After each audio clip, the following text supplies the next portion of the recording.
एक और बड़ी खबर इंदौर से, जहां पे राजा हत्याकांड में सबसे बड़ा ट्विस्ट सामने आया है। एक नए किरदार का नाम सामने आया। संजय वर्मा नाम के शख्स से सोनम करती थी बातचीत। संजय वर्मा से सोनम घंटों बातचीत करती थी। 1 मार्च से लेकर 25 मार्च के बीच 119 बार कॉल किया गया है और एक महीने में करीब 234 बार बातचीत हुई है। 8 जून को रात 11:20 पर फोन बंद हुआ है और 8 जून की रात को ही गाजीपुर में मिली थी सोनम।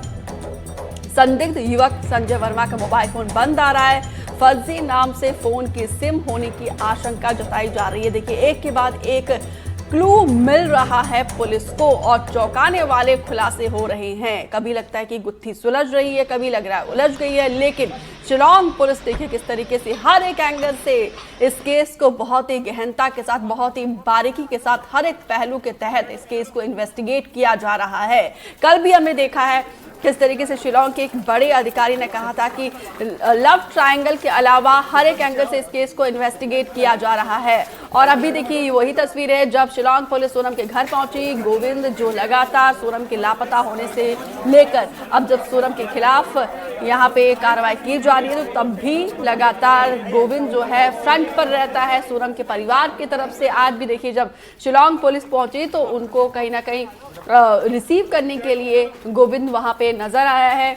अब देखना होगा कि पूछताछ में और यहाँ पे क्या खुलासे होते हैं, किस एंगल से यहाँ पे पुलिस पूछताछ करेगी। क्योंकि जब सोनम राजा के भाई के से पूछताछ हुई तो सोनम के बिहेवियर को लेकर और साथ ही हनीमून ट्रिप को लेकर भी बातचीत हुई थी।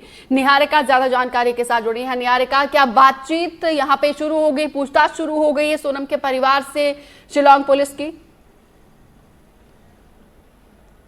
बिल्कुल, देखिए सोनम के परिजनों के पास इस वक्त शिलांग पुलिस मौजूद है। सोनम रघुवंशी के मामले में पूरी तरह से वहां पर पूछताछ की जा रही है, जानकारी जुटाई जा रही है। गोविंद रघुवंशी जो सोनम रघुवंशी का भाई है, वो खुद सारी पुलिस को लेकर अपने घर पहुंचा है। रास्ता बताते हुए वो पुलिस की टीम को सोनम रघुवंशी के घर लेकर पहुंचा है। वो घर जो पिछले कई दिनों से बंद था, जिसके दरवाजे खिड़की किसी के लिए नहीं खुल रहे थे, रोशनी तक अंदर नहीं आने दी जा रही थी, आज शिलांग पुलिस उस घर में गई है। वहां जाकर तमाम लोगों से पूछताछ की जाएगी, फिर चाहे उनकी माँ हो, पिता हो, या फिर उनकी बेटी या फिर उनका भाई, सॉरी। और ऐसे में तमाम चीजों को लेकर जानकारी जुटाई जाएगी। क्योंकि कल रात को राजा रघुवंशी के घर पर भी शिलांग पुलिस पहुंची थी, जो एसआईटी मेघालय से आई है वो पहुंची थी। उन्होंने सोनम के बर्ताव को लेकर जानकारी जुटाने की कोशिश की थी। इस वक्त यहां पर जब पुलिस पहुंचेगी तो वे भी यहां पर तमाम जानकारी जुटाने की कोशिश करेंगे।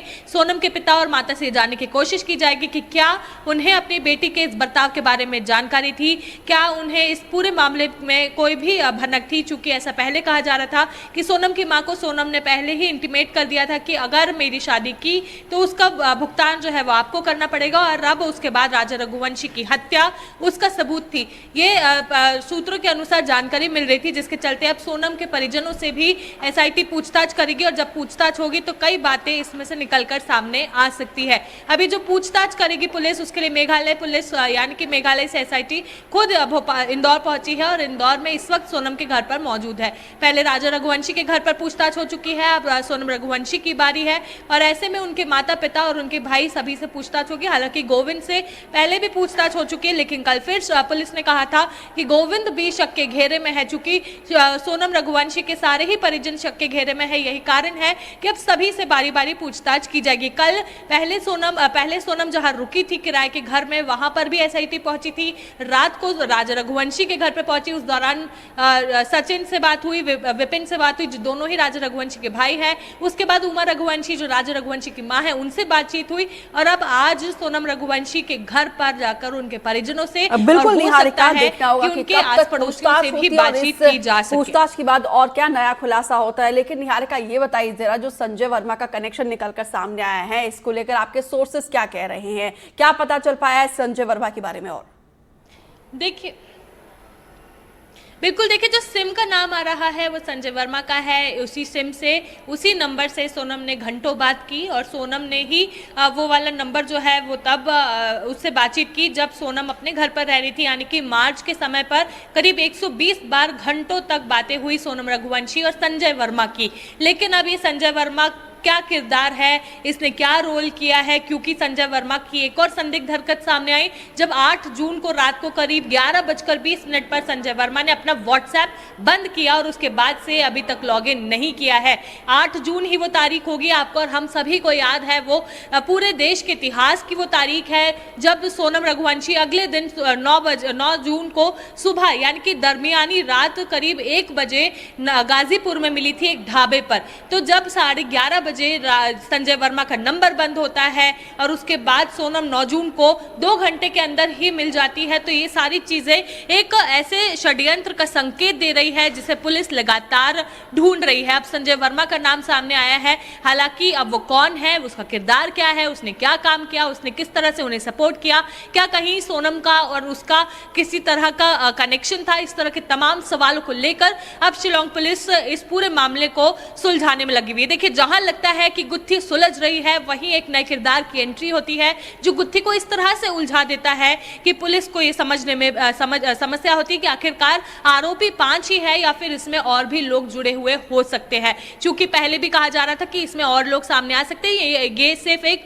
लव ट्रायंगल का मामला नहीं है, इसीलिए शिलांग पुलिस हर मुमकिन प्रयास कर रही है कि तमाम सबूतों को जुटाया जा सके। उसी के बीच जब सोनम रघुवंशी के कॉल रिकॉर्ड सामने आए तो उसमें संजय वर्मा का नाम आया। 3 फोन सोनम रघुवंशी चला रही थी, 3 फोन में उसने अलग अलग लोगों से बातचीत की है। अब वो तीनों फोन को पुलिस जुटा रही है, चाहे फिर इंदौर से हो, गुवाहाटी से हो या फिर शिलांग के आसपास के एरिया से हो, यूपी से हो। तो हर जगह टीम जो है वो सर्च कर रही है ताकि चीजों को और पुख्ता रूप से पता लगाया जा सके। ये पता चला था कि राजा रघुवंशी की हत्या करने के बाद सोनम रघुवंशी का फोन आकाश ने तोड़ा था और आकाश के फोन से ही सोनम ने आगे की बातचीत की थी, उसी के फोन को इस्तेमाल किया था। तो वो फोन कहाँ है, आखिर बातचीत किन लोगों से हुई, किस तरह से हुई, क्योंकि पहले बताया जा रहा था कि राज कुशवाहा ही सारी चीजों को इंदौर से बैठ के हैंडल कर रहा था, लेकिन अब उसके बीच संजय वर्मा की एंट्री होती है। तो ये व्यक्ति कौन है, इसमें क्या काम है और सोनम से किस तरह से कनेक्टेड है, इस मामले में अब मेघालय पुलिस मामले की जांच कर रही है। जी बिल्कुल निहारिका, देखिए जांच का दायरा लगातार बढ़ता जा रहा है और हर दिन हर 1 घंटे कुछ ना कुछ नया जो डेवलपमेंट निकल कर सामने आ रहा है वो सभी को चौंका रहा है। और अब संजय को लेकर भी बहुत सारे सवाल खड़े उठ रहे हैं कि आखिर ये संजय कौन है जिससे सोनम जो है लगातार घंटों बातचीत किया करती थी। इस कैरेक्टर को लेकर अब बहुत सारे सवाल लोगों के मन में भी है, जो अब कुछ समय के बाद ही पर्दाफाश हुआ कि आखिर ये संजय है कौन। लेकिन निहारिका ये बताइए जरा, अभी फिलहाल शिलांग पुलिस सोनम के घर में है, उसके बाद क्या राज के साथ साथ बाकी तीनों आरोपियों के घर में जाकर भी पूछताछ करेगी? देखिए, पुलिस सूत्रों के अनुसार सोनम रघुवंशी के घर के बाद अन्य आरोपियों के घर भी पुलिस जा सकती है। शिलांग पुलिस की एसआईटी की टीम जो यहाँ पर मौजूद है वे कल से मौजूद है और कल से तमाम जगह पर वो क्राइम सीन्स, वो क्राइम प्लानिंग के सीन्स हो या फिर कोई ऐसे घर जो आरोपियों के हो या फिर राजा रघुवंशी के हो, तमाम जगह पर पुलिस पहुंचकर पूछताछ करने की कवायद कर रही है। अब उसी दौरान पुलिस सोनम रघुवंशी के घर पहुंची है। तो ये